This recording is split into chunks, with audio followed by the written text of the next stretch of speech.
ఏదో రాంగ్. అదే సరే అని చెప్పి, రే ఏంట్రా పరిస్థితి అంటే, రేపు పొద్దున నా గర్ల్ ఫ్రెండ్ బర్త్డే, ఇది ఇచ్చి సర్ప్రైజ్ చేస్తాను. ఈఎంఐ ఎవడు కడతాడ్రా? ఎందుకు నువ్వే కట్టాలి, ఆ పిల్ల కట్టదు. పొరపాటున బ్రేకప్ అయింది అనుకో, నీ ఈఎంఐ నువ్వు కట్టుకోవడానికి నీ ఫోన్ నాకు వద్దని ఇసిరేస్తుంది. అప్పుడు ఎలా కడతావు? అది మర్చిపో, నీకు 6 సబ్జెక్టులు దిగేసినాయి. ఇది గుర్తుందా నీకు అసలు? నీది మర్చిపో, నాయి పోయాయి, నీ వల్లే పోయాయి, నాకు ఇవ్వచ్చు కదా. వీడు తీసుకెళ్ళిన తర్వాత నిజంగానే సర్ప్రైజ్ అయింది. కరెక్ట్గా 3 monthsలో బ్రేకప్ చేసుకున్నారు.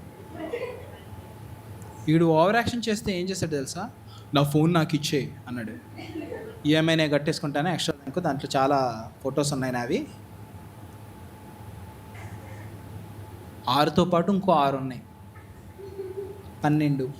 ఇప్పటికే క్లియర్ అవ్వాలి, రోడ్ల మీద తిరుగుతున్నాడు వాడు. ఇంకా నేను సేఫ్. నాకు తెలిసి ఎప్పుడు ఎవరిని ఎక్కడ కట్ చేయాలనేది కరెక్ట్గా అక్కడ కట్ చేస్తాను. నీకే చెప్తున్నా, ఒక వైజ్ మ్యాన్ ఏం చెప్పాడంటే, నువ్వు ఎర్రుకు అవ్వాల్సిన పని లేదు, ఎర్రుకుని స్టడీ చేసి ఎలా అవ్వకూడదో తెలుసుకోవచ్చు. అర్థమైందా?